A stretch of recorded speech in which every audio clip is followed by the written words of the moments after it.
Bonjour, bienvenue à l'Institut français de Kinshasa à Delagombe dans le cadre de nos rencontres le jeudi numérique. Aujourd'hui, jeudi 20 avril 2023, nous allons parler du marketing digital.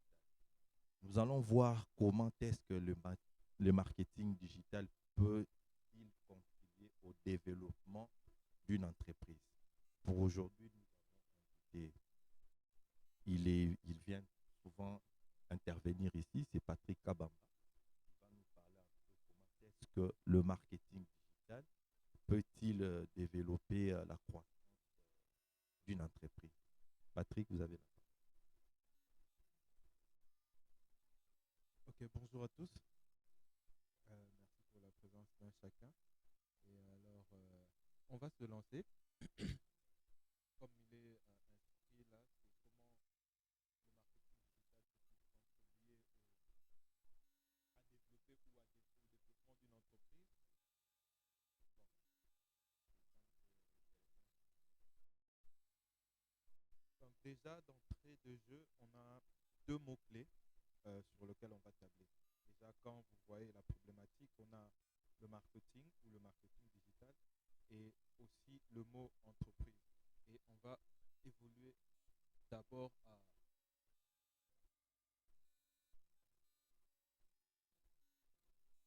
s'élancer, à comprendre un peu ces deux termes, ces deux mots-clés dont nous sommes en train de parler.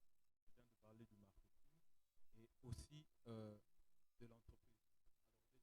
Alors déjà, le marketing, avant tout ce que nous devons comprendre, le marketing, c'est simplement un processus. Et quand on va au niveau de l'entreprise, l'entreprise, d'une manière simple, c'est une unité institutionnelle et politique. Alors, pour entrer un peu plus en profondeur, le marketing est la science et l'art d'explorer, de créer et de donner de la valeur pour répondre aux besoins d'un marché, à un profit. Ce que nous devons retenir, ce mot qui est mis en vert, le profit, et il identifie le besoin et les désirs inassouvis dans un marché quelconque, dans un marché cible. On identifie les besoins et des désirs inassouvis dans ces marchés, nous y arriverons. Et il définit aussi les mesures et quantifie la taille du marché. Et donc on retient aussi ces mots, le marché identifié, et aussi le potentiel du produit, du profit, je voulais dire. Et quand vous essayez de mettre en face l'entreprise, on reprend, l'entreprise est une unité économique juridiquement autonome dont la fonction principale est de produire des biens ou des services pour le marché. Voyez-vous, le marketing, lui, il va répondre à un besoin du marché. L'entreprise va produire des biens et des services pour le marché. Nous allons comprendre.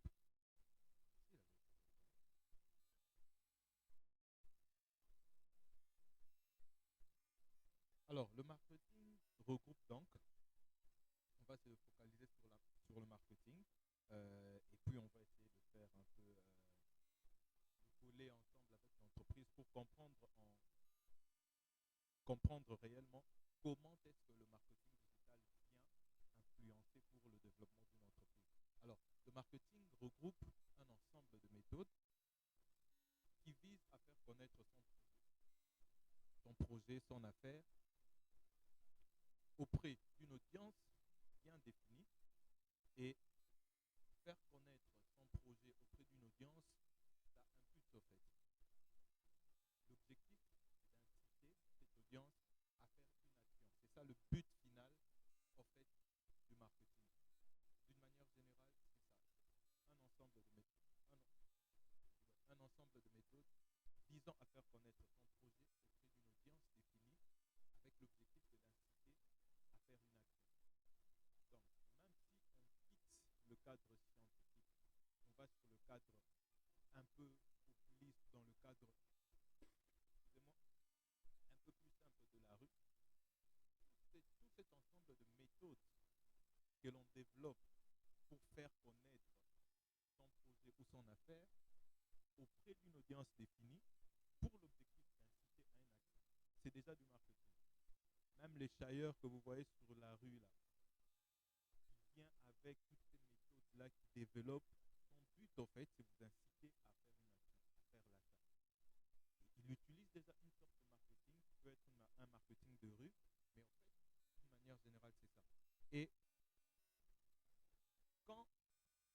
Internet intervient dans tout. C'est simplement un prolongement du marketing que l'on dit le marketing traditionnel, qui se prolonge sur la sphère de l'Internet. C'est là qu'intervient le marketing digital. Ce n'est qu'une branche du marketing, comme on le dit. Donc, entre l'audience et l'action se retrouve ce qu'on appelle deux entités. Il y a le marché et il y a l'entreprise. Donc, voyez-vous, ensemble de méthodes qui visent à faire connaître son projet auprès d'une audience définie avec l'objectif de l'inciter à l'action. Et entre l'audience et l'action, il y a le marché et l'entreprise. Et le marché, lui, a trois composantes essentielles qui sont son environnement, l'offre et la demande. C'est là le marché. C'est là où se place l'offre et la demande, cet environnement-là. Alors, c'est l'entreprise qui donne l'offre et la demande, c'est dans le marché. Il y a un besoin. C'est la demande et le marché a ces quatre composantes. Et c'est à ce niveau-là qu'il y a cette audience qui doit être incitée à faire l'action. Alors, on va essayer d'entrer un peu plus en profondeur. Je pense que déjà, dans le général, on comprend déjà, au fond, ce que regroupe le marketing.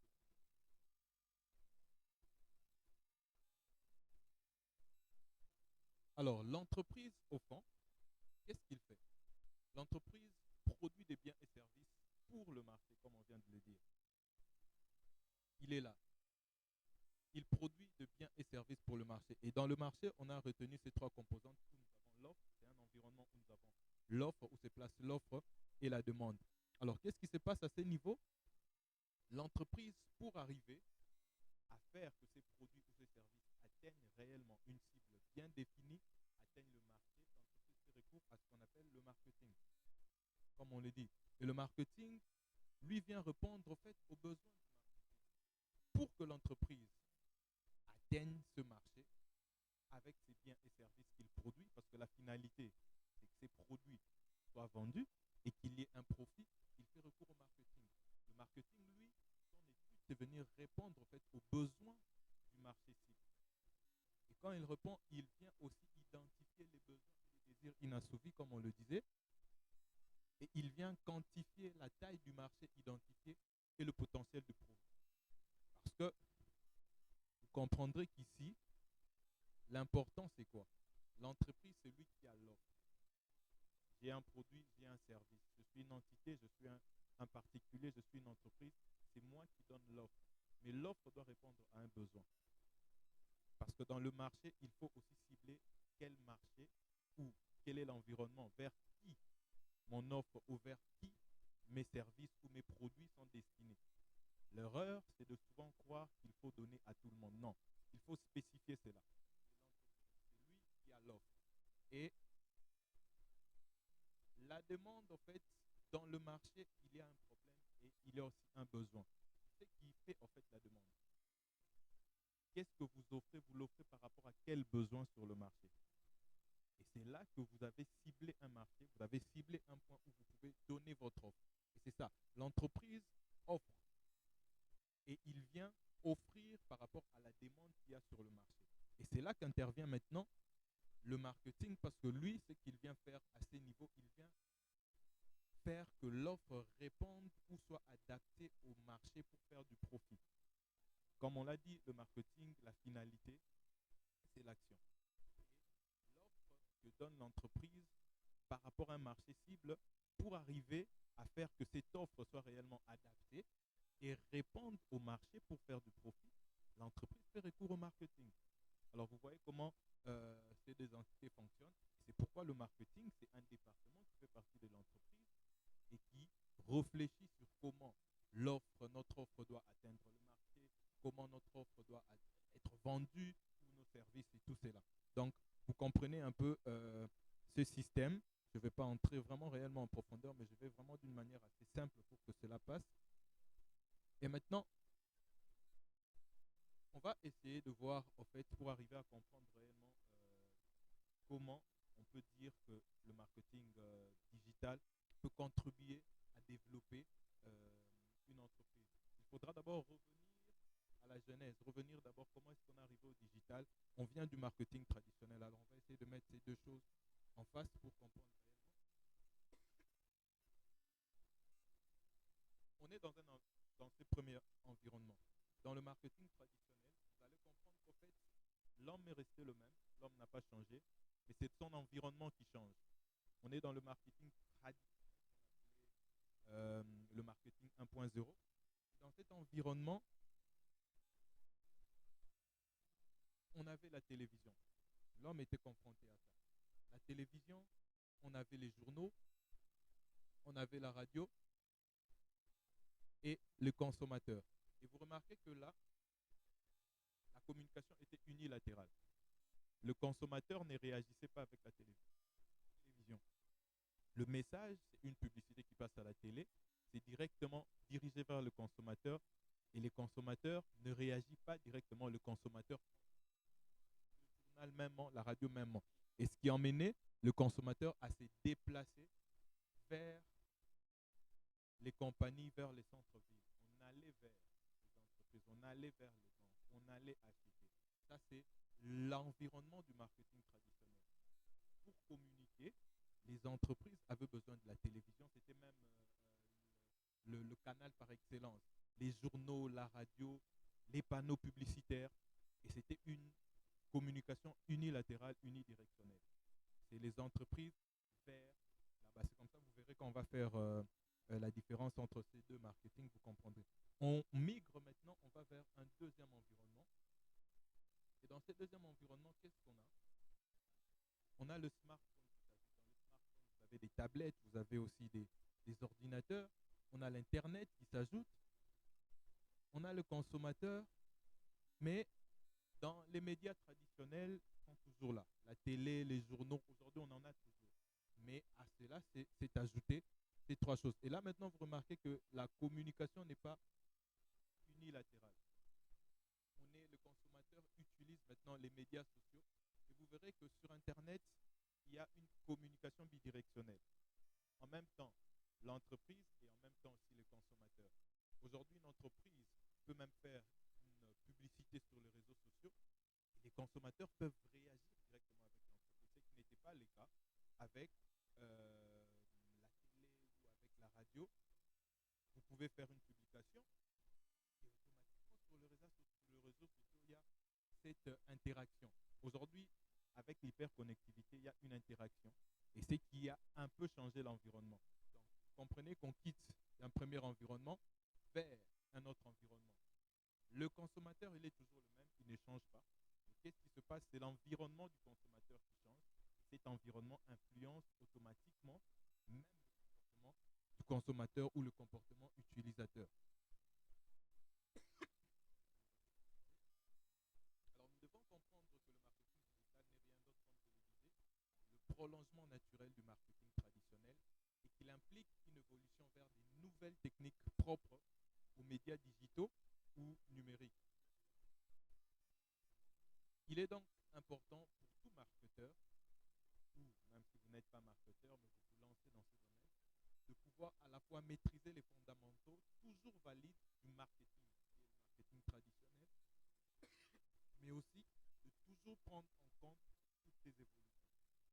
Comme le marketing digital qui est une évolution, on migre, il faut toujours prendre cela en compte quand vous vous retrouvez face à, si vous voulez travailler peut-être sur une stratégie marketing ou si vous voulez vendre de produits, il faut toujours prendre en compte toutes ces évolutions. Cela va vous aider à mieux comprendre l'environnement dans lequel vous évoluez.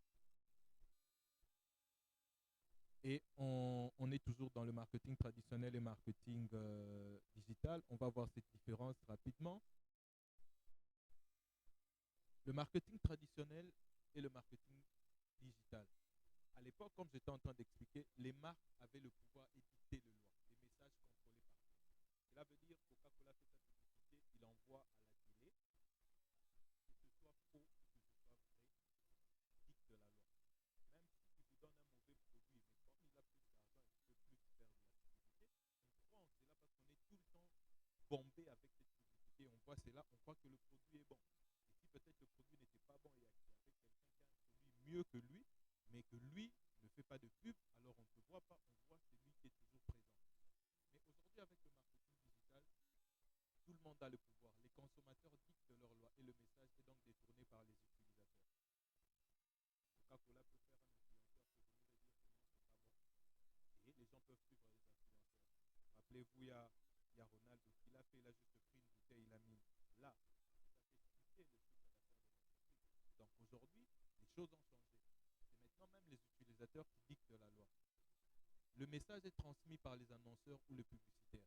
Comme je l'ai dit, le message est transmis directement par les annonceurs ou par les publicitaires. Mais dans le marketing digital, le message est transmis par ce qu'on appelle les évangélisateurs ou les influenceurs. Les choses sont en train de migrer.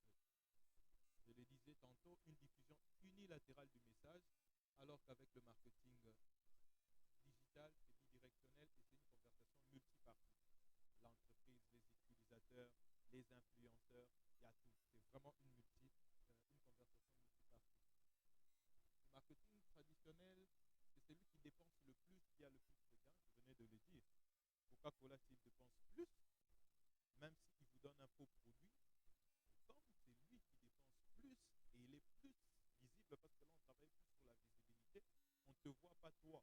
Même si ce que toi tu proposes est mieux que Coca-Cola, mais parce que tu ne dépenses pas pour être vu, personne ne saura que tu existes. C'était ce qui s'est passé avec le marketing traditionnel. Tandis qu'ici, c'est celui qui écoute le plus qui a des gains. Ça, c'est sur les réseaux, sur les médias sociaux. Vous avez le top des canaux, je le disais, était une publicité par la télévision. Le top de canaux dans le marketing digital se transforme de bouche à oreille. Et vous verrez que même aujourd'hui, pour télécharger une application, vous avez toujours besoin de voir en fait les différents commentaires de ceux qui ont téléchargé parce que maintenant, c'est plus les recommandations avec le marketing traditionnel. À cette époque du marketing traditionnel, 14% des gens font confiance à la publicité, tandis qu'ici, 78% des gens font confiance aux recommandations de consommateurs. Je viens de le dire. Je vais télécharger une application. Moi, ça m'arrive. Hein. Je ne sais pas pour vous, mais moi, avant de télécharger même sur Play Store, je vais d'abord voir les commentaires. Si dans les commentaires, j'ai déjà 5 commentaires qui disent que cette application n'est pas bonne, je ne la télécharge pas. Vous voyez maintenant qu'il y a une influence dans les recommandations. Vous voyez comment l'environnement change. Ça nous emmène rapidement vers notre problématique. Le coût de la publicité était très élevé. Pour faire une publicité, il faut une agence de com, il faut du matériel, il faut louer le site, il faut tout cela. Alors que dans le digital, le coût est faible et maîtrisé. Aujourd'hui, sur une campagne Facebook Ads, tu peux commencer même avec 5, 10, 15 dollars, 20 dollars, alors que à l'époque, c'était de budget faramineux, au-delà de 20 000 dollars, au-delà de 50 000 dollars pour une petite publicité de 30 secondes. Et après avoir fait cette publicité, le ciblage est imprécis. Tu ne sais pas réellement qui va voir ta publicité ou pas, alors que dans le digital, le ciblage est précis. Tu sais qui voit ta publicité, tu sais vers qui est dirigée ta publicité. Il n'y avait pas d'interaction, on l'a dit. Tantôt, ici, il y a une interaction entre annonceur et consommateur. Vous faites une publicité, vous avez le retour aussi de votre communauté, de ceux qui vous suivent, et vous pouvez même discuter avec ceux qui ont vu votre publicité. Et c'est dans ce sens qu'on parle, comprenez, hein, avec le digital, il y a souvent des termes tellement anglophones, parce que c'est plus eux qui ont développé ces côtés-là de beaucoup d'outils au niveau digital. Il y a ce qu'on appelle l'outbound marketing. Donc, le principe de l'outbound comprenait juste aller vers le consommateur. C'est ça le marketing traditionnel. On fait des panneaux publicitaires, on fait des publicités, on vient vers vous. Et dans le marketing digital, il y a ce qu'on appelle l'inbound marketing, qui a ce principe d'attirer les clients vers soi. Et c'est là qu'on parle du marketing de contenu. Par la qualité de votre contenu, vous attirez les gens vers vous.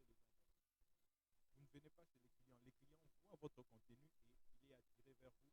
Et il y a plusieurs techniques comme ça dans le marketing de contenu. Une ancienne technique qu'on appelle AIDA, donc c'est Awareness, Interest, Desire et Action. Donc la perception d'abord que les gens ont de vous, l'intérêt, le désir et l'action. Ça, c'est vraiment des méthodes comme ça que l'on suit pour le contenu, pour créer le contenu, pour arriver à attirer des gens vers vous par rapport au contenu que vous créez. Mais ce n'est pas là l'objet de notre exposé de matin. D'une manière globale, c'est que nous pourrons ajouter 5 angles importants dans cette différence entre ces deux marketing. Et les angles importants en fait, dans cette différence, c'est juste au niveau du support, du ciblage, de la planification, de la relation client et de la performance. Vous verrez que dans le marketing digital, en termes de support, le support est numérique et il est souvent en ligne. Tandis que dans le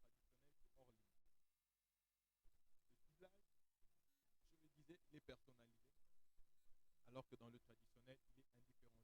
Dans la planification, vous avez une planification instantanée et agile. Vous verrez même aujourd'hui, même en gestion de projet, tout, il y a ces logiciels on parle souvent des méthodes agiles, donc des méthodes assez simplifiées pour aller plus vite dans votre planification.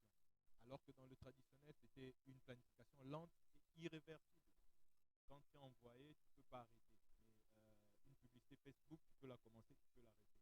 Et quand toi, tu as déjà mis ta publicité, tu as mis une affiche, s'il y avait une erreur, tu ne viens pas corriger ton affiche alors que les gens ont déjà vu. Mais sur les réseaux, sur Google, sur le numérique, tu peux corriger. La relation client, la demande de permission, c'est spontané et on parlait de cette dimension multidirectionnelle. Et de l'autre côté, unidirectionnelle. La performance facilement mesurable, ce qu'on appelle les data driven, et dans le traditionnel, c'est difficilement mesurable. Alors, on avance vers la fin. Pour mieux comprendre cela, il faut comprendre en fait l'évolution du comportement utilisateur. Qu'est-ce qui s'est passé pour qu'on arrive au traditionnel? Qu'est-ce qui a migré au niveau de l'utilisateur pour comprendre réellement pourquoi maintenant le marketing digital est important dans le développement et dans la maturité de l'entreprise en fait. Alors, nous allons essayer de nager juste dans l'univers du comportement utilisateur pour mieux comprendre quels sont ces avantages qu'apporte le marketing digital. En fait, l'humain n'a pas changé. Il est resté le même. Mais qu'est-ce qui se passe au niveau de son environnement? C'est son environnement qui est en perpétuelle mutation. Et par exemple, vous verrez depuis qu'il y avait depuis l'ère de l'électricité, l'ère industrielle, vous verrez qu'on était en train toujours de migrer. Et aujourd'hui, on est dans la digitalisation des données. Vous verrez qu'à chaque époque, toute comment dire, nouveauté a apporté un changement dans l'environnement. Avant, il n'y avait pas une si forte industrialisation. L'ère de l'industrie est venue apporter un changement dans l'environnement. L'avènement de l'électricité, la digitalisation de données transforme toujours l'environnement, mais l'humain, en fait, il reste le même. C'est mieux Mais la question qu'on peut se poser, qu'est-ce qui a réellement changé et en quoi cela affecte la relation des utilisateurs envers les marques et leurs produits?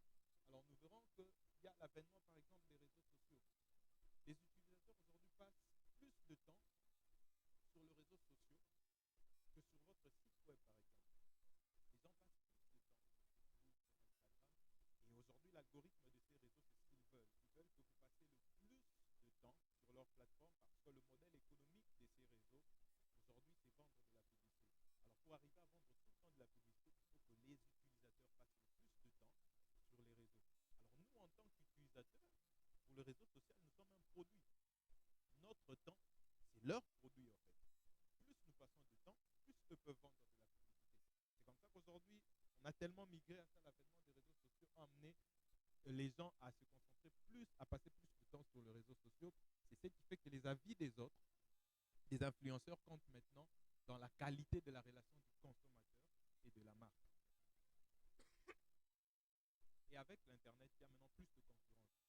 Aujourd'hui, la concurrence est omniprésente. Même si vous êtes une entreprise et que vous ne voulez pas être, vous dites que non, nous, on n'a pas une communication ancrée vers l'Internet ou ancrée vers les digitales, je vous assure que même si vous pensez que vous n'êtes pas présent sur les réseaux, on parlera de vous sur les réseaux parce que les consommateurs qui consomment votre produit sont aussi là dans les réseaux. Alors, la concurrence est omniprésente. Quelqu'un va rechercher, vous êtes peut-être concessionnaire de voitures, quelqu'un va juste sur Google, écrit juste achat de voiture, achat d'une Toyota. Vous n'êtes pas là. Il aura tellement des réponses, ce qui fait que la concurrence est rude. Alors, si vous ne travaillez pas derrière une communication ancrée en ce sens, vous êtes, comment dire, outsider. Vous n'êtes pas sur la concurrence. Et aujourd'hui, c'est ça. Et en recherchant cela, quelqu'un peut tomber même chez un aventurier, mais si c'est quelqu'un qui travaille sur ça, mais celui qui va sortir sur le moteur de recherche. Et il y a maintenant une concurrence assez rude, alors qu'à l'époque, comme on le dit, c'est celui qui avait le plus d'argent qui pouvait faire le plus de gains parce que la concurrence n'était pas assez rude comme aujourd'hui. Et il y a aussi la gestion de la relation client qui devient une composante directe du marketing en ligne aujourd'hui. Beaucoup des entreprises mais dans le marketing en ligne, la gestion de la relation client est très, très importante. Parce que la qualité de l'expérience client sur la totalité de son parcours d'achat fait l'objet de soins attentifs aujourd'hui. On appelle les tunnels de vente, le parcours d'achat du consommateur, beaucoup, beaucoup de techniques comme ça. Le parcours client devient donc un produit à part entière sur lequel le marketeur table pour savoir comment emmener les clients à effectuer une action. Alors, qu'est-ce que nous devons retenir donc de l'évolution du comportement utilisateur? C'est que l'utilisateur lui-même est guidé par des biais cognitifs ancrés en l'humain depuis l'aube de l'humanité. Liés à l'environnement, on s'adapte facilement aux mutations. Même les gens de la théorie de l'évolution, les darwinismes, le disent qu'on s'adapte à l'environnement. On vous dira que voilà, le darwinisme, bon, c'est pas le débat, mais il vous dit que voilà, le singe a évolué par rapport à l'environnement. Le poisson, c'était un être qui marchait, mais en étant dans l'eau, ses pieds ont commencé à se fermer. Parce que dans l'évolution, l'humain, dans les biais cognitifs depuis le début de l'humanité, s'adapte toujours à l'environnement. Alors, quand son environnement change, il s'adapte facilement à cette mutation. L'environnement dont on a parlé du marketing traditionnel change et l'humain s'adapte. Le même humain qui était focalisé sur la télé, aujourd'hui, passe plus de temps sur son téléphone que sur la télé. Donc, il s'est adapté à cet environnement-là. C'est comme ça que l'humain doit entrer maintenant au centre de votre stratégie globale en tant que marketeur. Et l'hyperconnectivité. Aujourd'hui, nous vivons l'une des périodes les plus connectées de toute l'histoire du monde. Alors, l'accès aux marques et aux produits se fait de manière maintenant dématérialisée. On allait vers les shops et aujourd'hui, je peux être chez moi. Les shops viennent vers moi. Je peux juste commander sur Internet et on m'amène mon produit à la maison. Ce qui n'était pas le cas avant. Donc, ce que nous devons retenir, et l'environnement, comme je le disais, qui est en perpétuelle mutation, cela impacte aussi le processus d'achat. Bien qu'il y a des modèles de description du processus d'achat qui demeurent valides, ils subissent aussi l'impact du changement de l'environnement et de ses méthodes. Il est donc important de tenir compte dans sa stratégie des différents changements et évolutions qui affectent notre environnement. Et voilà, on finit maintenant, on revient sur notre problématique. Dans le comment, on était dans le comment le marketing digital peut influencer. Depuis la Seconde Guerre mondiale et à l'ère de la publicité, par le biais des publicités dans les journaux, les magazines, les prospectus, les spots radiophoniques, puis les campagnes télévisées, les entreprises s'adressaient directement aux consommateurs pour exploser leurs ventes. Le produit pouvait ainsi se vendre à merveille, même si la qualité n'était pas au rendez-vous. C'est comme je l'expliquais tantôt. Car il était surtout question de visibilité ici. Les panneaux publicitaires étaient même un des symboles de la modernité et du développement en ces temps en termes de publicité. Mais maintenant, dans notre problématique, aujourd'hui, il semble que ces canaux de communication s'essoufflent maintenant et ne fonctionnent plus aussi bien qu'avant. Aujourd'hui, on est assez agacé lorsqu'une publicité interrompt notre film à la télévision. Toi, tu suis ton film et une publicité de biberon. Ouf, tu as 30 ans. Qu'est-ce que toi, tu as à voir avec le biberon? La publicité du biberon vient. Et ça peut te prendre 5-10 minutes. Ça reprend et puis ça passe au biscuit, ça passe à la lingerie. Et toi, tu passes ton temps et les gens maintenant sont plus focalisés maintenant et petit à petit, vous verrez que les gens regardent de moins en moins la télévision pour privilégier des plateformes de streaming, par exemple comme Netflix. Parce que là, au moins, l'algorithme va choisir des contenus par rapport à ton comportement utilisateur sur cette plateforme. Il va te donner le contenu que tu aimes. Donc, la publicité que tu verras est différente que la publicité que tu vois là. Des autocollants sur des bus, des prospectus, des campagnes affiches sur des endroits publics font aujourd'hui partie du décor. On n'y prête plus vraiment attention. Je ne sais pas si ça vous arrive, mais moi, quand on me donne des tracts comme ça, peut-être par pitié, mais je prends, je regarde et je croise et je jette. Je ne lis même pas. Et aujourd'hui, même les gens qui mettent des affiches sur des murs, je ne sais pas qui passe encore pour lire. Même les panneaux, ça devient même difficile. Il faut vraiment qu'il y ait un message vraiment très poignant pour que l'image soit vraiment très forte pour que je m'arrête et que je lise. Et par contre, sur ton téléphone, quand tu scrolles, et sur les réseaux sociaux, tu peux avoir directement de publicité, mais qui vont avec les contenus que tu as l'habitude de consommer. Et maintenant, la question qu'on se pose, pourquoi les gens, il y a ces changements maintenant? La réponse, elle est là. un problème aujourd'hui avec ces anciennes publicités, comme je suis en train de dire. Elles ciblent tout le monde. C'est comme j'étais en train de dire. Tu as 30 ans, mais on te met une publicité de couches des bébés. Bon, est-ce que toi, tu as besoin de cela? Bon, à moins que tu sois parent. Mais on est sollicité à longueur de journée par des campagnes qui ne nous intéressent pas. Et le résultat, c'est qu'on est moins réceptif et plus méfiant. Et c'est là qu'on parle maintenant de ce phénomène de fatigue publicitaire. Et c'est un phénomène que le marketeur étudie aujourd'hui. Aujourd'hui, on parle du neuromarketing, des gens qui étudient le cerveau pour faire du marketing. Donc, c'est en même temps des psychologues, tout ça. Vous verrez chez Google, il y a ces départements qu'on appelle les départements d'éthique. C'est des neuromarketeurs, des gens qui ont étudié les cerveaux, qui ont étudié la persuasion et qui se mettent maintenant aussi à le faire pour des raisons marketing. Est-ce donc pour autant que le marketing est mort? Je dis non, mais seulement il a changé de forme et s'est adapté à un consommateur beaucoup plus exigeant. Le consommateur connecté est aujourd'hui plus exigeant que le consommateur qui n'était pas connecté à l'époque. Et ainsi, le marketing traditionnel, comme je le disais, s'est prolongé en marketing digital. Et voilà, maintenant nous finissons avec les avantages. Maintenant, pour mieux comprendre, c'est important, ça développera votre entreprise. Pourquoi? Parce que le marketing digital, en l'intégrant dans votre communication, vous avez vos actions marketing ont une meilleure visibilité. Je peux mettre un panneau publicitaire ici, c'est seulement ceux qui passent à Gombe qui le verront. Et je peux faire un article de blog qui peut être vu partout dans le monde à toute heure en plusieurs années. Le panneau publicitaire, tu vas payer peut-être pour un mois et puis ça part. Mais un article de blog peut rester pendant 5 ans. Et au moment où j'écris ici, je peux être vu aux États-Unis. Donc ça m'aide à entrer dans de nouveaux horizons que je ne connaissais pas hier. Et les actions mises en place dans le cadre d'une stratégie de marketing digital sont plus facilement personnalisables. Elles touchent plus facilement leur cible, donc ont de bons résultats. Dans le marketing digital, rappelez-vous, et le marketing traditionnel, le ciblage n'était pas précis. Mais aujourd'hui, ça vous aide à développer votre stratégie parce que vous savez où cibler. Vous êtes, rappelez-vous à une certaine époque, en tout cas nous, je ne sais pas, nous quand on a grandi, les publicités brassicoles, surtout pour la bière, c'était des mamans qui le faisaient, c'était des parents. Parce que la cible, c'était les parents. Les vrais consommateurs, c'était les parents.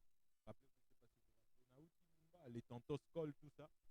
Et les publicités, vous verrez, à l'époque des Skoll, tout ça, c'était des mamans, des papas. Mais à un moment, la donne a changé. Les jeunes commençaient à plus consommer plus que les papas. Et vous verrez directement les publicités ont changé. Aujourd'hui, vous verrez les publicités brassicoles, ce n'est plus de vieux, c'est des jeunes. Parce que maintenant, la cible, c'est les jeunes. C'est eux qui consomment plus. Vous voyez? Quand ça change, les techniques aussi changent. Aujourd'hui, vous ne verrez plus de mamans faire des publicités de prémices. Vous verrez une fille sexy là-bas, elle passe là, elle marche. Parce que maintenant, la cible, les jeunes consomment plus que le vieux. Alors que nous, quand grandissons, c'était les vieux qui consommaient plus que les jeunes. C'était leur cible. Et comme la cible a changé, mais là, avec le digital, maintenant, vous ciblez réellement. Et si vous devrez faire une stratégie par rapport à cela, vous saurez directement cibler tel âge à tel âge. Ce qui était différent avec le marketing traditionnel, c'est à la télé. Même un enfant de 10 ans qui suivait son dessin animé de Robocop, je ne sais pas moi quoi, il verra directement une publicité qui n'a rien à voir avec lui. Il verra une publicité de Primus, mais ça n'a rien à voir avec lui. Par contre, sur le digital, tu peux cibler directement celui que tu veux. Et l'enfant ne verra pas ta publicité parce que toi, ta cible, c'est peut-être entre les 15 et les 25 ans. Vous voyez comment cela peut vraiment venir favoriser maintenant et participer même au développement de votre entreprise parce que vous ciblez réellement les clients potentiels pour vous. Et votre publicité ne part pas n'importe où. Vous ne tirez pas n'importe où des balles perdues, mais vous tirez réellement à balles réelles vers des potentiels prospects. Et vous pouvez mesurer l'impact de chacune de vos actions marketing et les ajuster rapidement en fonction du résultat obtenu. Vous pouvez ainsi obtenir de données intéressantes. Par exemple, la provenance de vos visiteurs, des visiteurs sur votre site web, le taux de conversion, les analyser et peaufiner même votre stratégie, ce qui n'était pas le cas avant. Vous ne pouvez pas me dire qui sont ces personnes qui ont vu votre je sais pas moi, votre panneau publicitaire, même si vous avez mis une caméra, mais ce sera difficile de commencer à dire celui-là, il a 10 ans, il a 12 ans.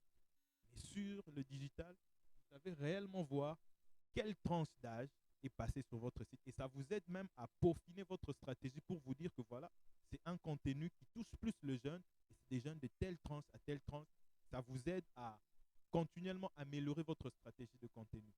Voyez-vous? Et le marketing digital est moins cher que les canaux traditionnels pour des meilleurs résultats.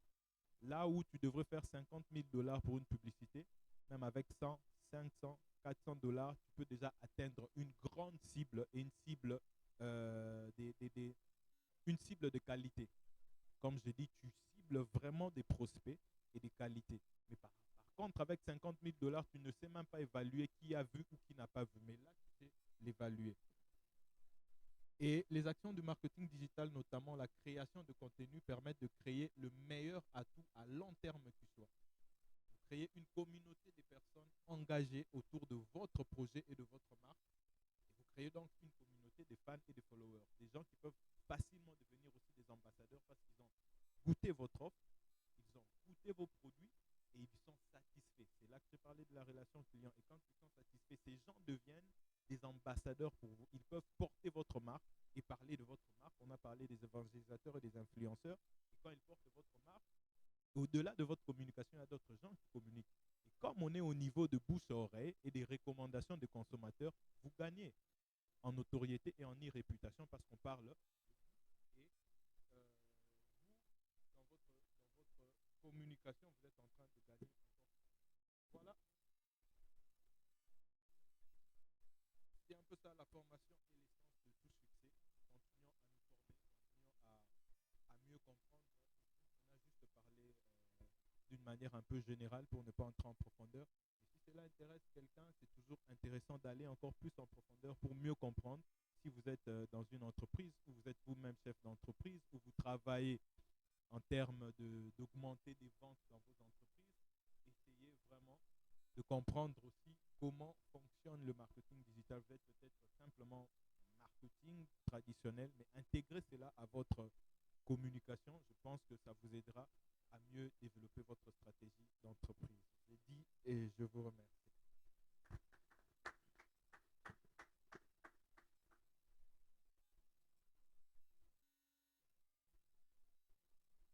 Merci beaucoup, Patrick, pour votre exposé. Nous allons maintenant passer aux échanges. Si vous avez des questions ou un point de vue contraire ou par rapport à tout ce que Patrick a dit, le débat est... Pardon? Merci.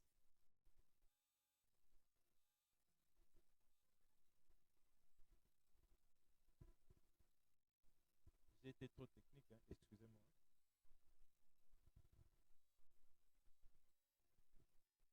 Merci beaucoup pour la parole, monsieur. Pendant que vous étiez en train de parler du marketing traditionnel, vous avez dit qu'à un certain moment, il y a certaines publicités qui passent à la télé, qui nous fatiguent. Et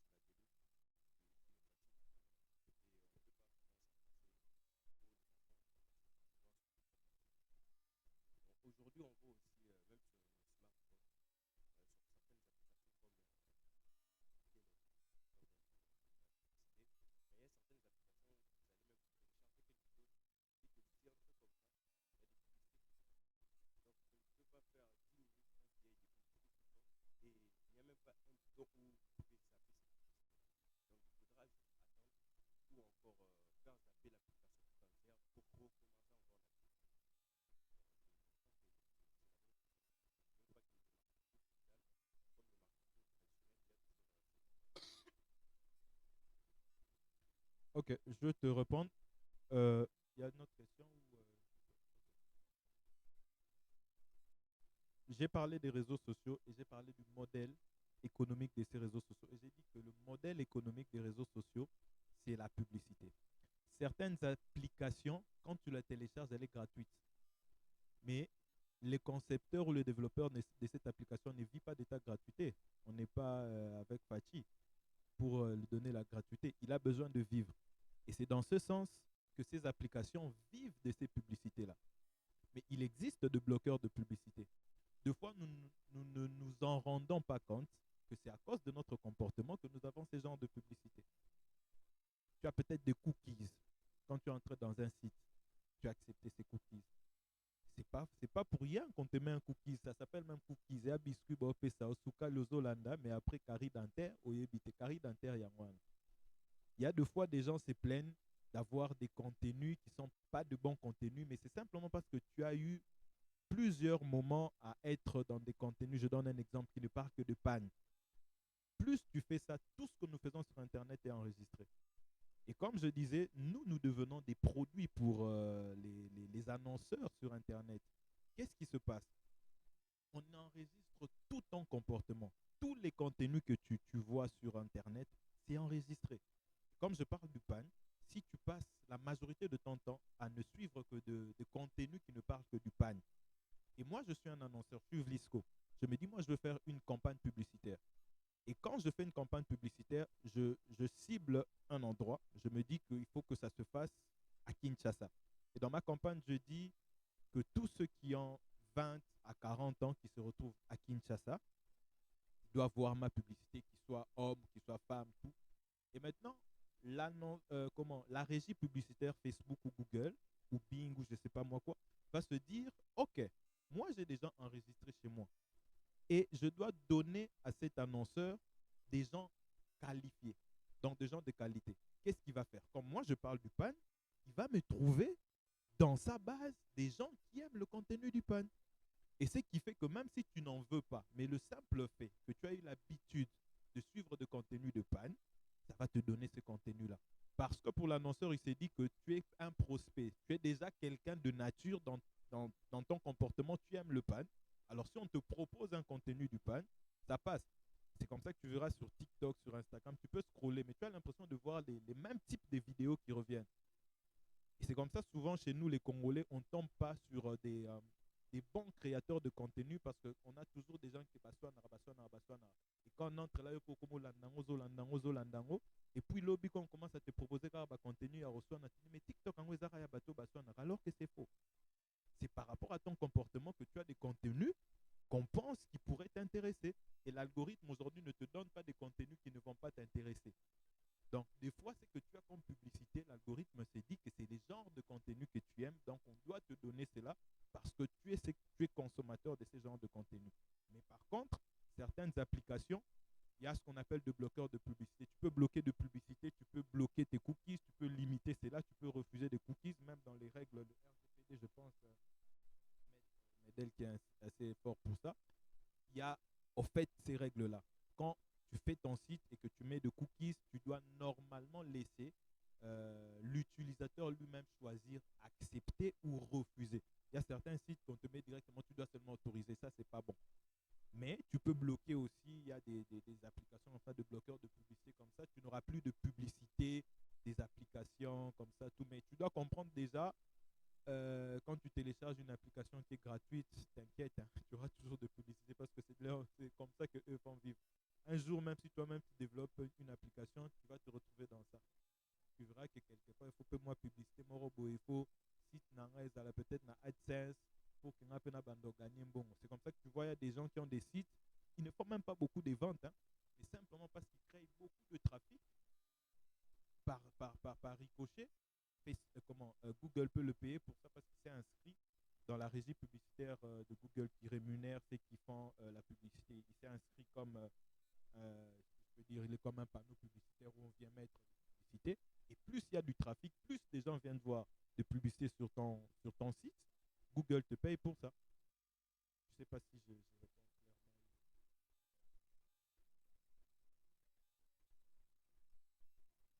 Il y a une question? Passez le micro derrière. Bonjour tout le monde. Moi c'est Enoch, je suis chargé événementiel film.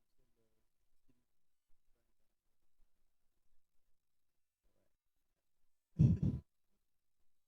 Alors j'ai été un peu perplexe, ça m'a vraiment beaucoup remis en question quand vous avez abordé la question de panneaux, affiches et tout ce qui va avec les tracts.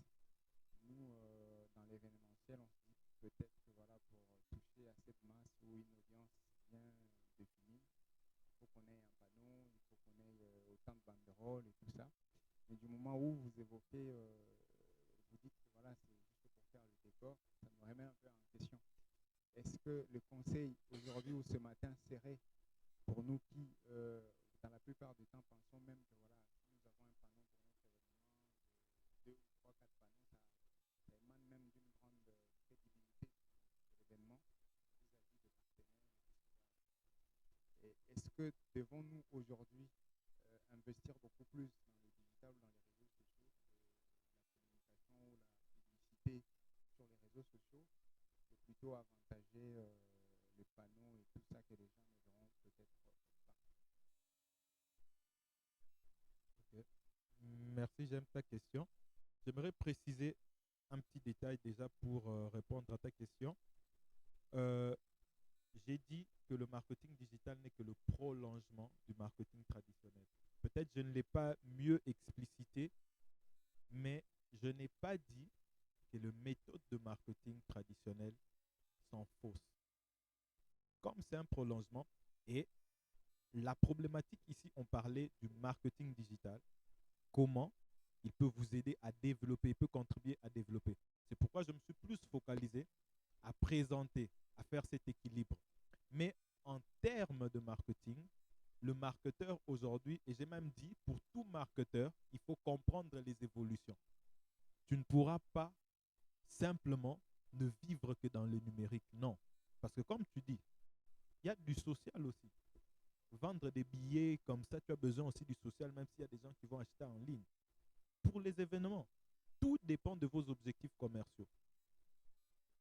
Vos objectifs commerciaux, si le but c'est simplement la notoriété, il faut arriver à joindre ce qui est outbound et ce qui est inbound. C'est ça un bon marketeur. Un marketeur ne se limite pas à dire seulement je suis dans le marketing digital. Moi, par exemple, je fais le business administration, je me suis spécialisé en marketing, mais après, j'ai pris cette branche maintenant d'apprendre aussi la dérivée du marketing digital.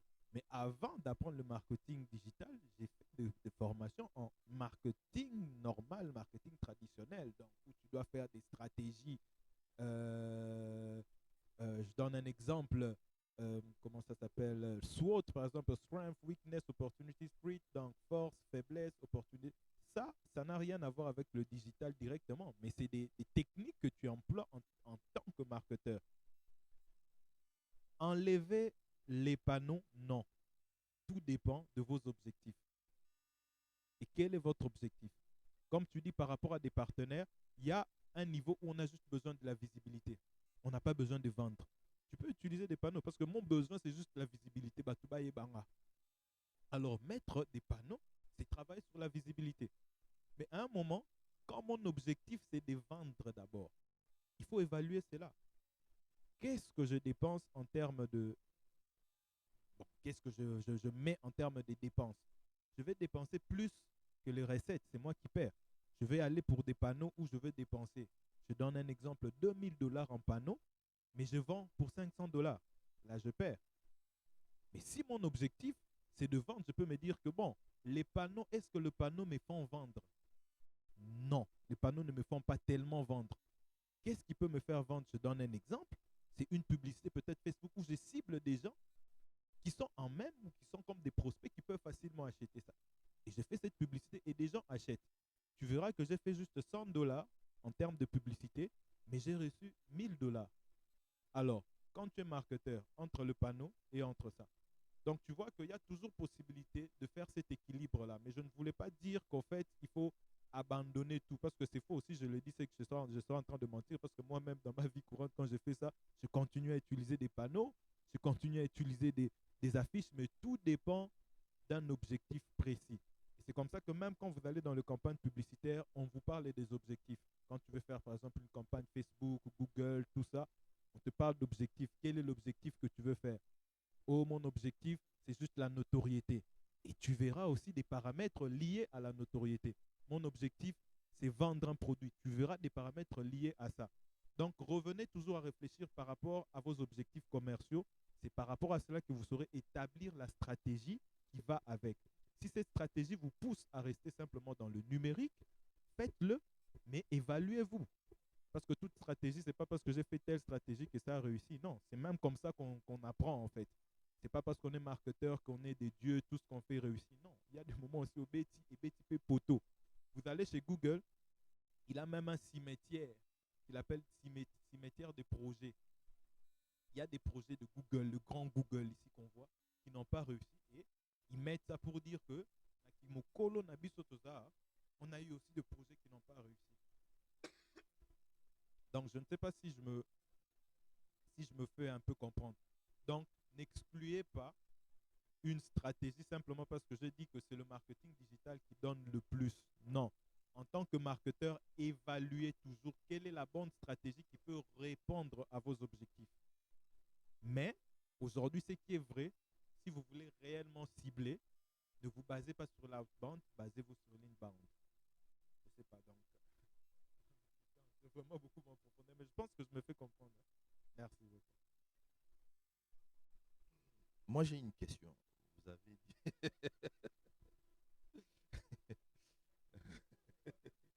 Oui, moi, j'ai une question.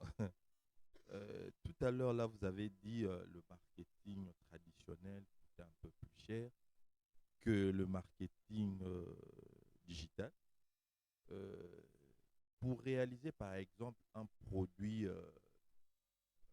la publicité numérique, il faut un ordinateur de bonne qualité, il faut des logiciels qui sont qui coûtent, il faut soi-même avoir du matériel, tout ça. Vous ne pensez pas que avoir tout ça là, ça peut coûter encore plus cher que le marketing traditionnel parce qu'il faut aussi avoir l'internet en permanence pour suivre les statistiques de ta publicité, tout ça. Je peux faire une expérience. J'ai un téléphone, je peux faire une publicité directement avec le téléphone. Je peux acheter ma connexion 500 mégabytes à combien de dollars? 1 giga à combien? 2000 francs. Et il y a encore quoi? Le téléphone, même aujourd'hui avec 50 dollars, tu peux acheter un téléphone qui a Internet. Oui, même sur le téléphone. Même sur le téléphone.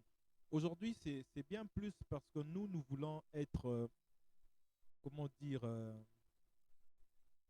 très sophistiqués, alors qu'il ne le faut pas. J'ai parlé tantôt, et si j'ai dit que le marketing, je ne voulais pas être trop scientifique. Moi, dans nos formations, on développe certaines stratégies basées sur notre vécu quotidien. Il y a une méthode qu'on appelle IPP. On parle de la théorie du Shire.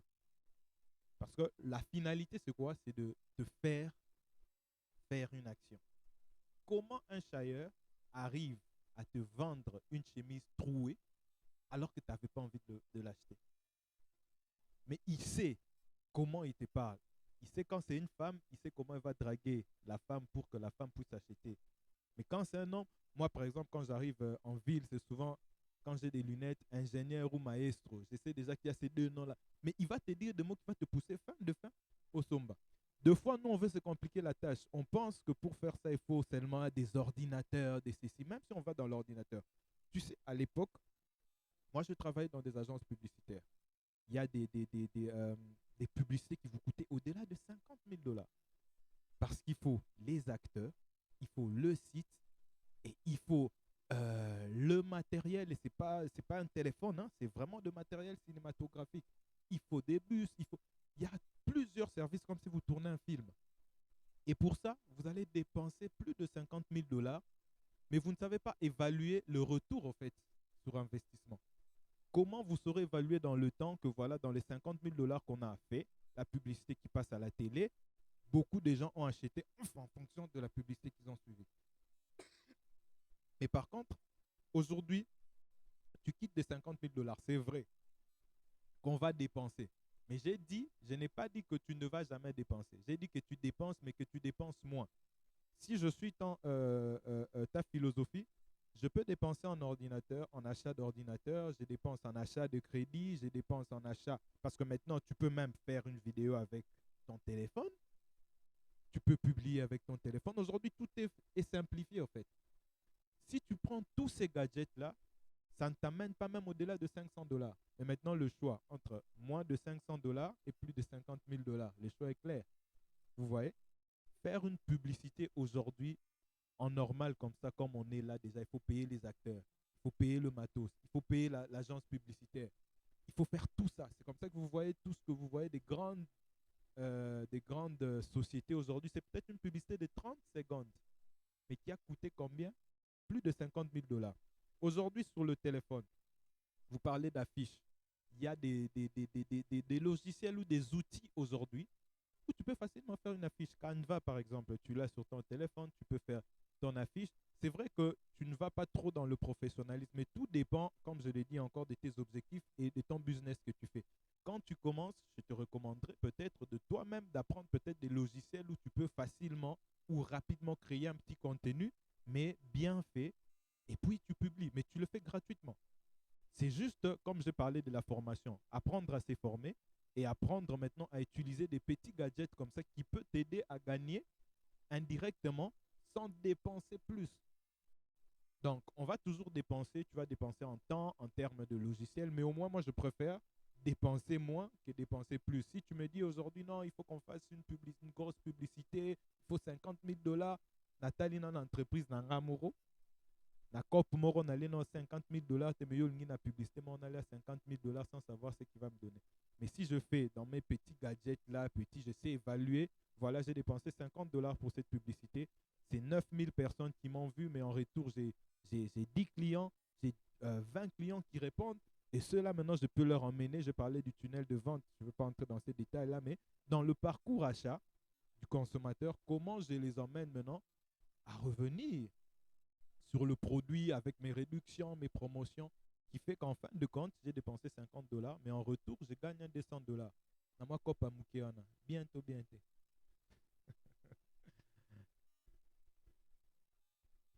Question encore ou un avis?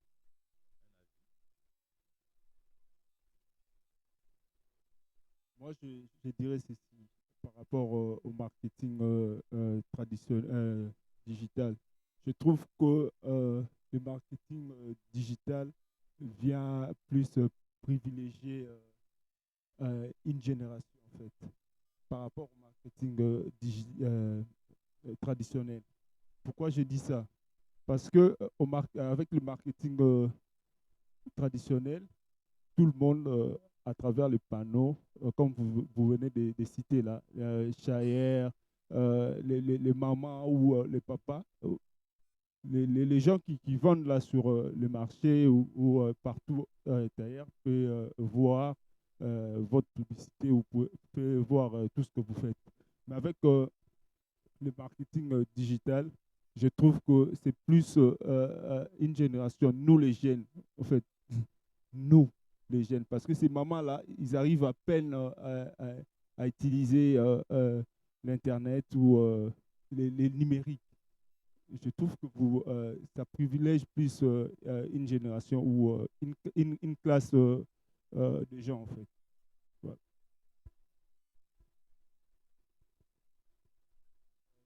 Juste pour compléter ce qu'a dit le monsieur, je pense qu'au-delà de privilégier une génération, je pense aussi que ça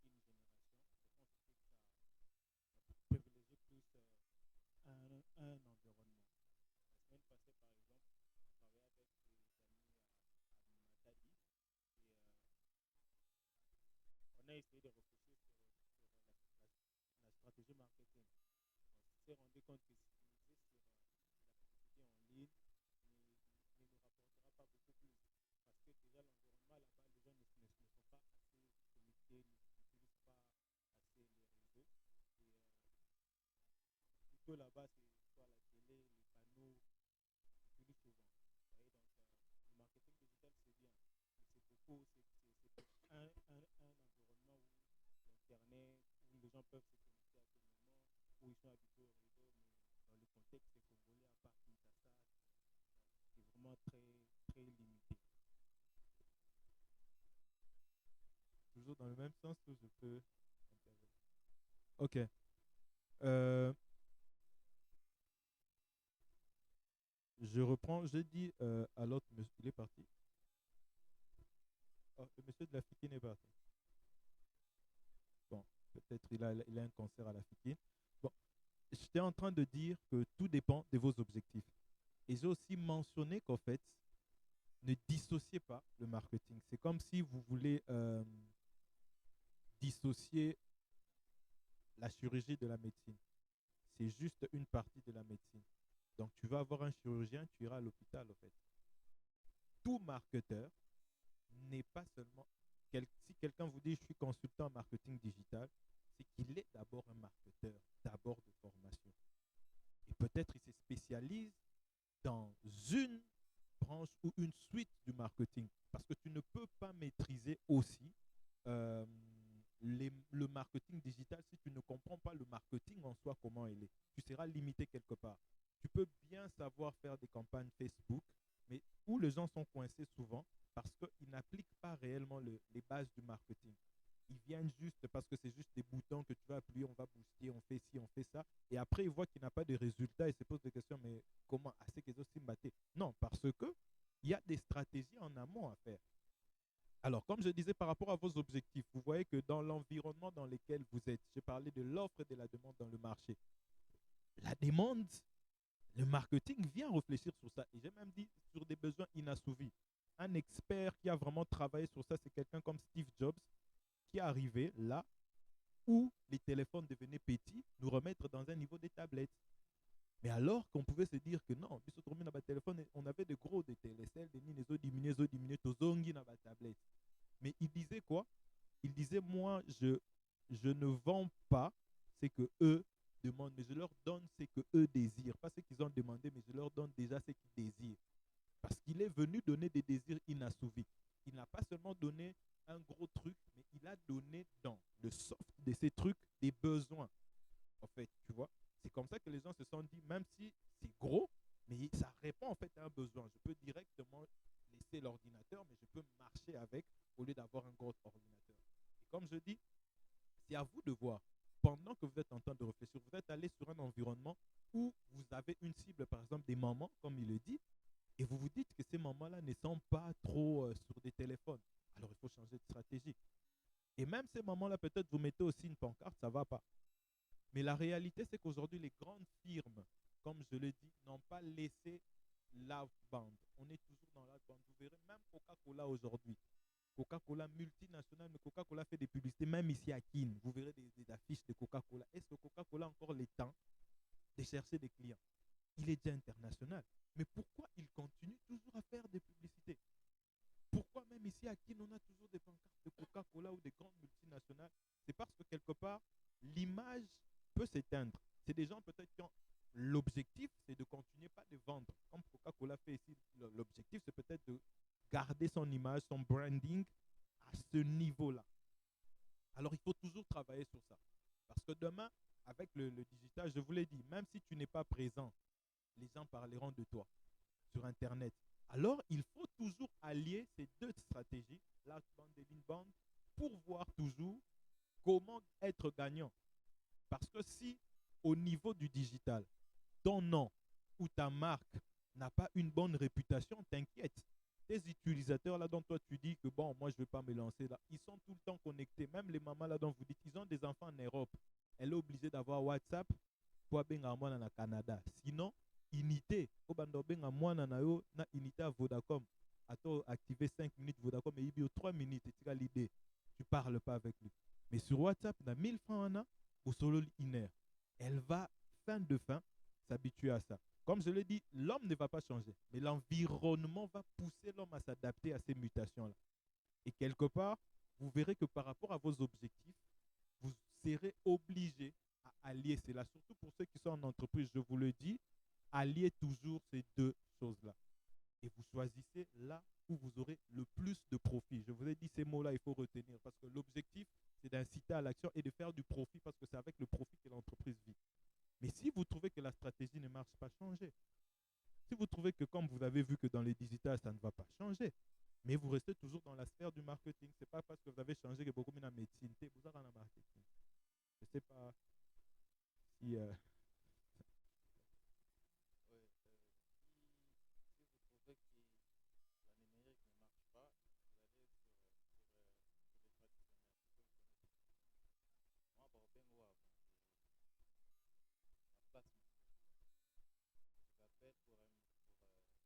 Si le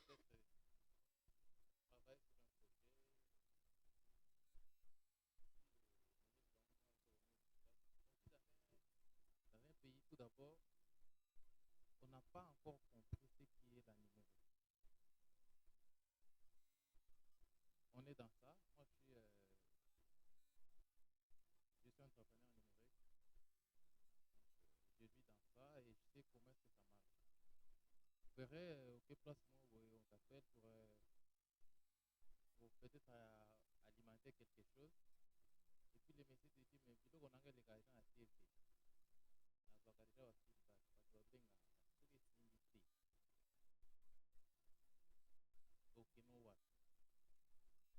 La preuve, je voulais, moi, ma question, c'est d'abord de savoir, parce que vous venez de parler des avantages du marketing numérique et tout.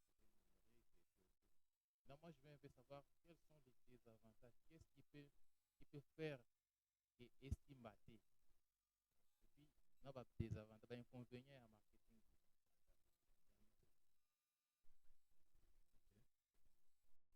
Babengo aventuré pour le marketing digital.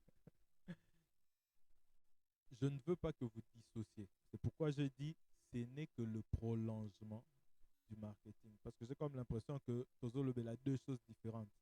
Non, c'est juste la même chose. Et remarquez même le schéma que j'avais fait là, je vous ai dit ensemble de méthodes visant à faire connaître son projet auprès d'une audience définie avec le but de l'inciter à faire quoi?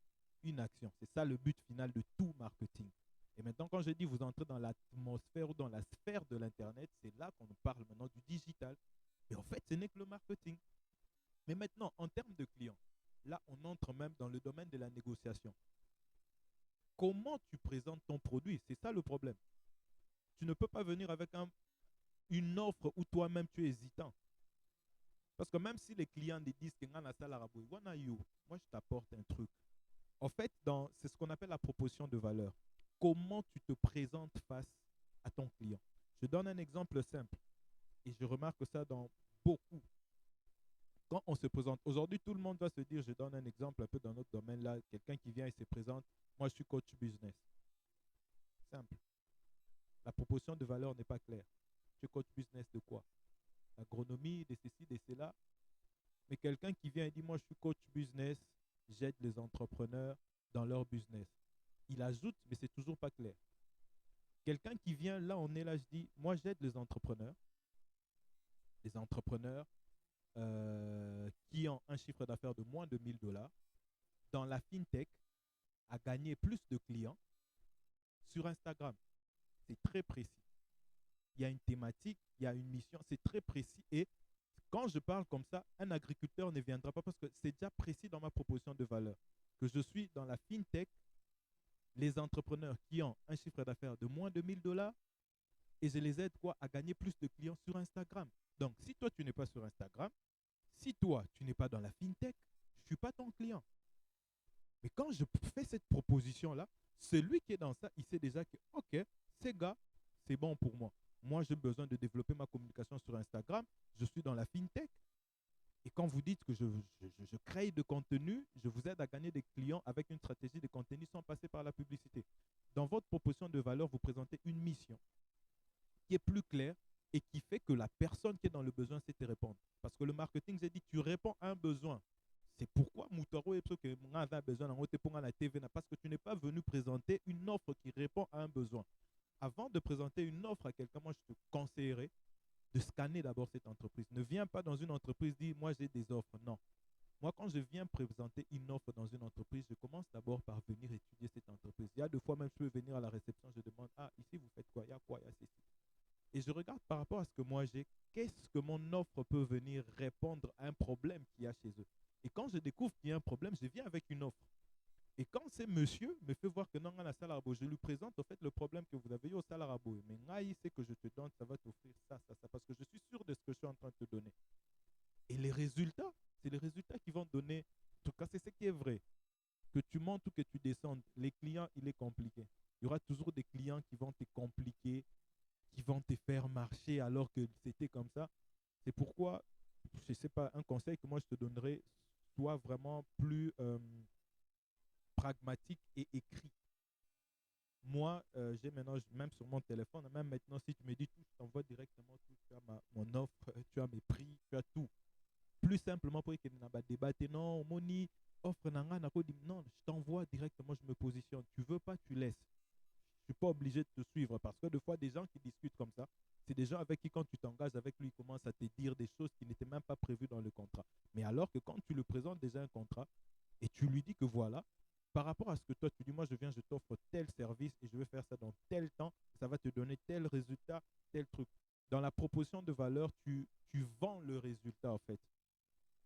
Tu viens, tu sais à qui tu t'adresses, ton offre, tu vends le résultat par rapport au problème que tu as remarqué là-bas. Et tu verras que tu présenteras des trucs plus précis et tu gagneras plus. Comme j'ai fait l'exemple que j'ai fait là.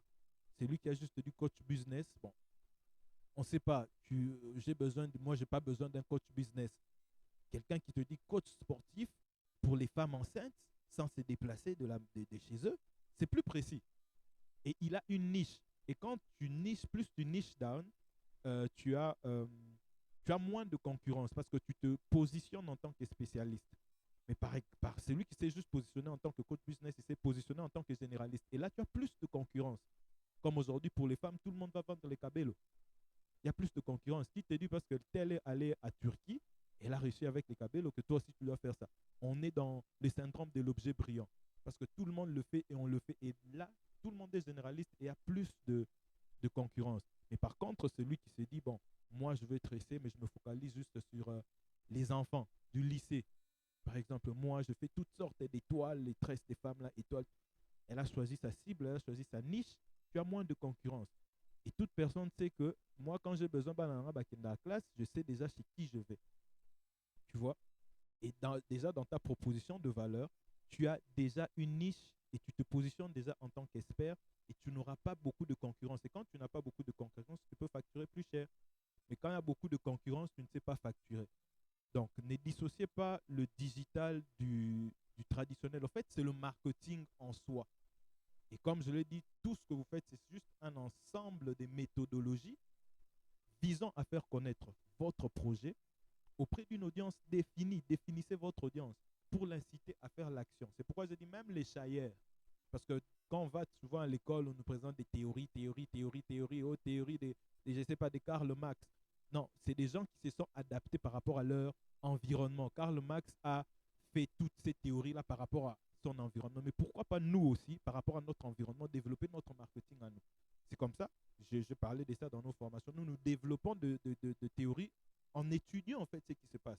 J'ai parlé de la théorie du chailleur. Comment il est arrivé à te faire acheter une chemise aux ongles au fungoli sachet, et tu te dis, oh, chemise est autoboka.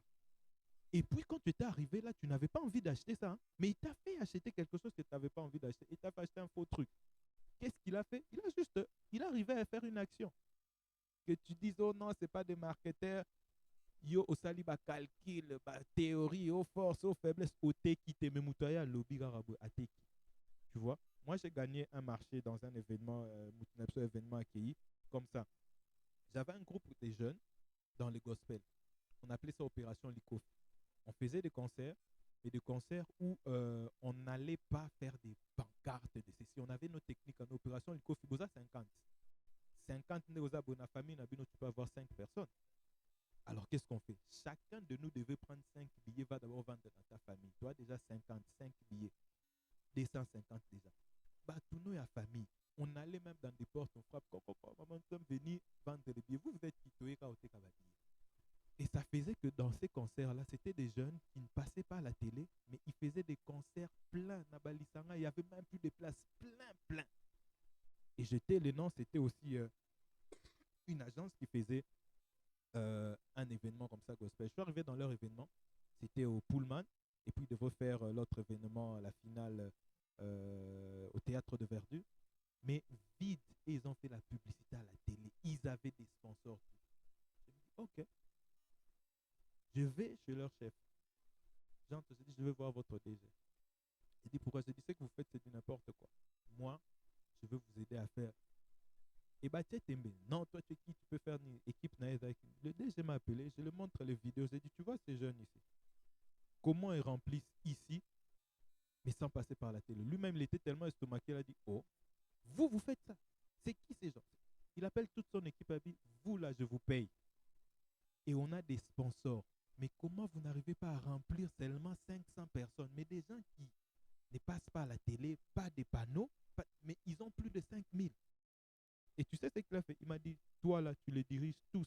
Et je suis allé faire le prime de cette finale-là. On a gagné en 3 heures, j'ai eu un $200 qui n'a qu'à quitté. Et parce que j'ai osé, tu vois, et j'ai compris leur problème et je suis venu remonter, j'ai dit, oh toi tu peux faire. Je dis, regarde déjà ce que je fais. Donc je peux faire ça. Mais tu vois, quelque part, c'est ce que tu présentes, en fait. Et il faut vraiment être sûr de ta proposition de valeur quand tu viens présenter pour qu'à fin de compte, tu puisses gagner ton client. Donc, même avec les clients, il y a ces méthodes de négociation. Et puis, ne force pas. Si ça passe pas, ça passe pas. Parce que des fois, Nicolas Nzalambongo, il faut forcer, et puis pression, ça se retourne contre toi. Mais il y a des trucs aussi qu'il faut savoir lâcher. En tout cas, bon, ça, c'est vraiment mon conseil à moi. Je ne sais pas si ça peut t'aider.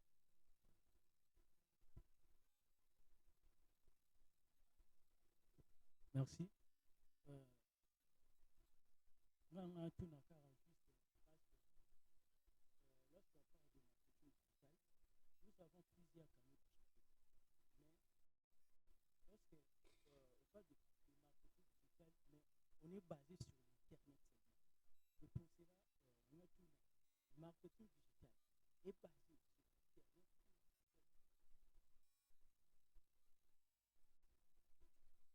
Sur tous les canaux qui touchent à Internet. Aujourd'hui, même la télé est utilisée comme un canal digital. Parce que sur la télé, tu as aussi Internet aujourd'hui. Tu as Netflix à la télé. Tu peux même Google directement, tu peux naviguer à la télé. Tu vois? Voilà, même YouTube. Donc aujourd'hui, même tous ces écrans qui sont connectés, les écrans connectés font partie aujourd'hui du digital. Alors que hier, la télévision, comme on a montré là, c'est plus le traditionnel. Mais le marketing digital, c'est plus dans la sphère d'Internet, dans la sphère du web. Mais maintenant, tu as une télé qui est connectée sur le web.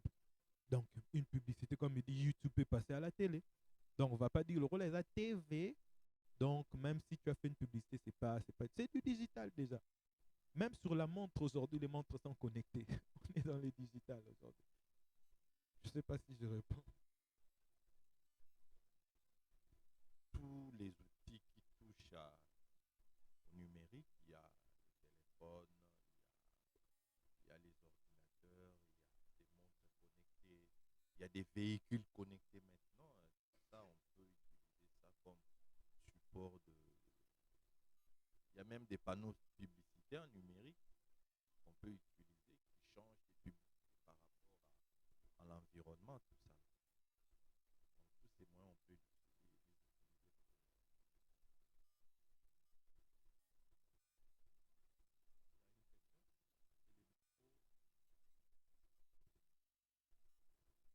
Merci. J'allais juste avoir une petite précision. Dans le marketing tradit, on fait l'étude de marché pour connaître les petits besoins et dans la digitalisation, comment faire? Je reprends encore. Tu ne peux pas faire du marketing digital en dissociant le marketing. C'est le digital et comment? C'est le marketing au fait. Même sur le digital, tu fais l'étude du marché. Je te donne un. Ça ne change pas, c'est toujours dans le même sens.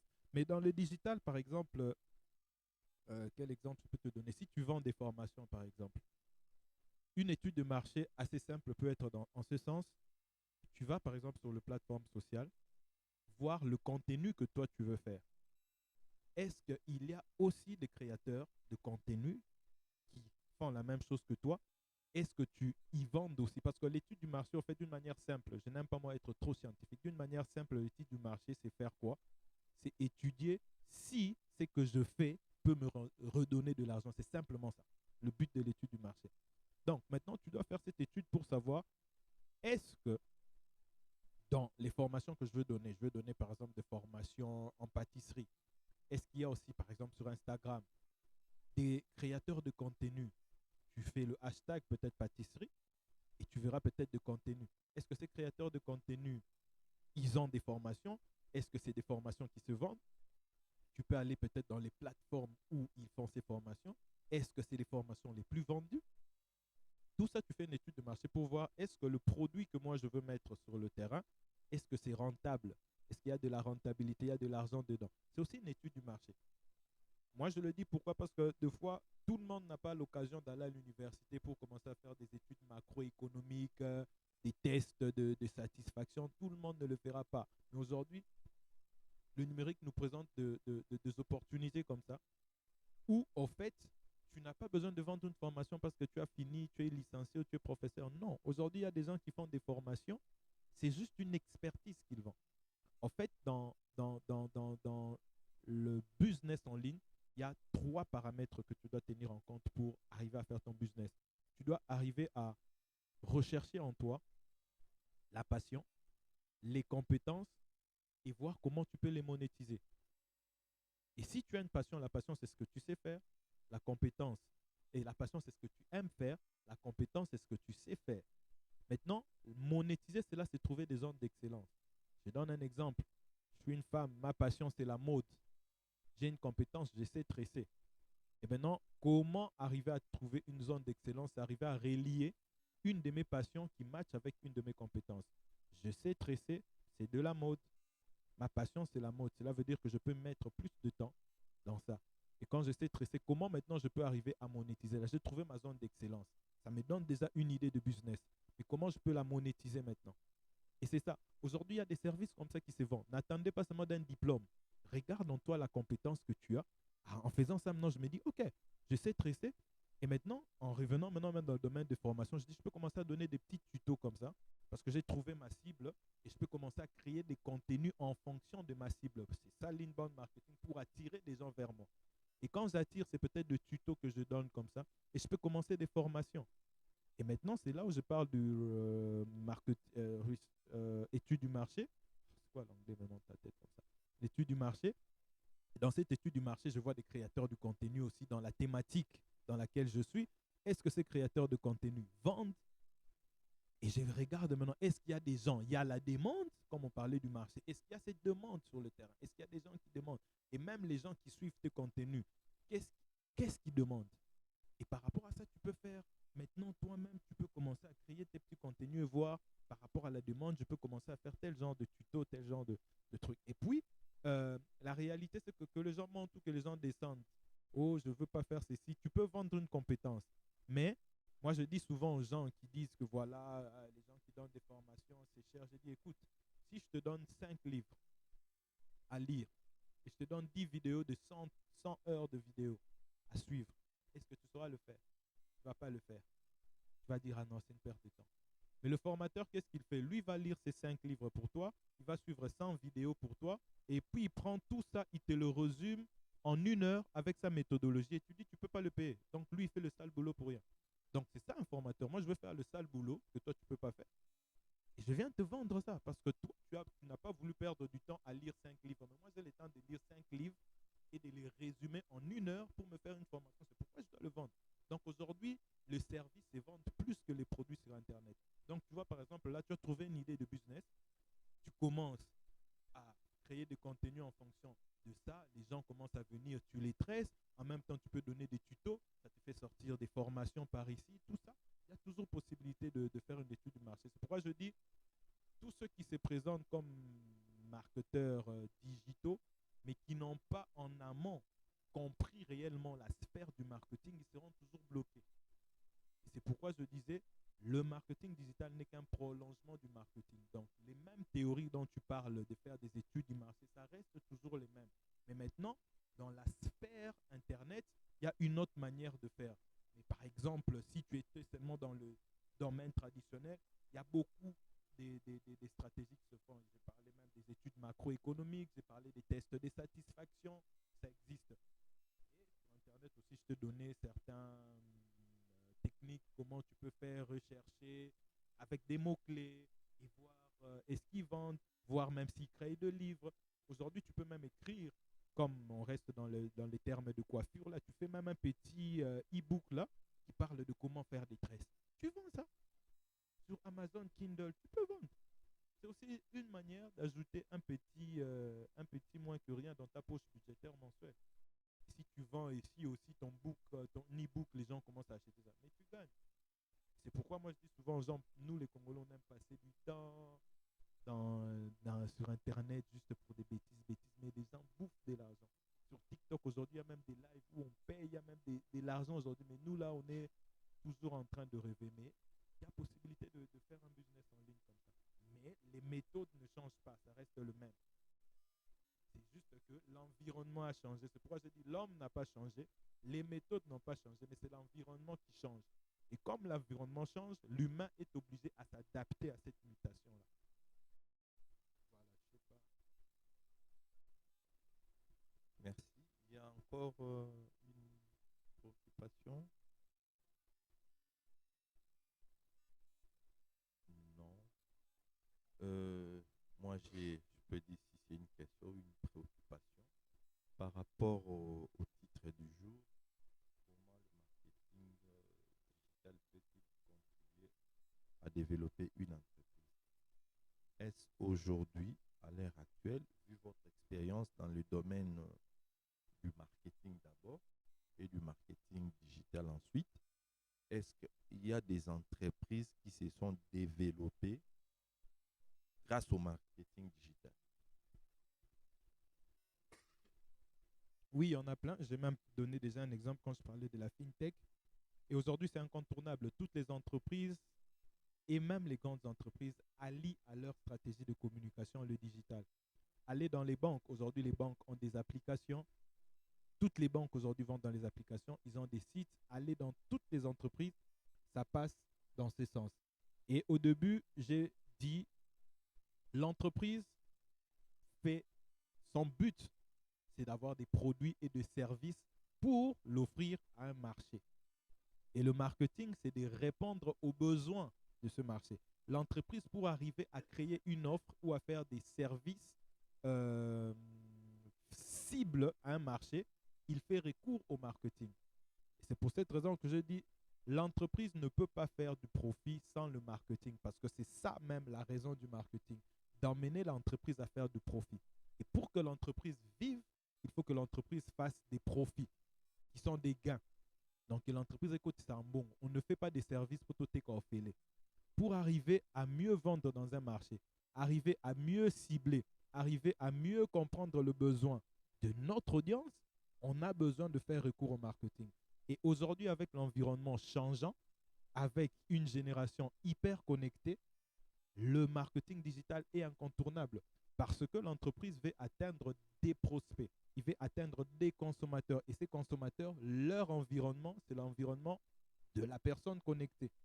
Aujourd'hui, même si on dit que voilà, les mamans, ils touchent pas ici, personne ne va me dire que sur toute la semaine, il n'y en a même pas un seul jour où il est connecté. Alors, les entreprises doivent shifter dans le sens où si nous voulons atteindre d'autres horizons, nous voulons atteindre une communauté encore plus grande, nous pouvons nous lancer dans les digitales parce que le digital, tu n'es pas limité. Aujourd'hui, moi, je peux avoir un produit.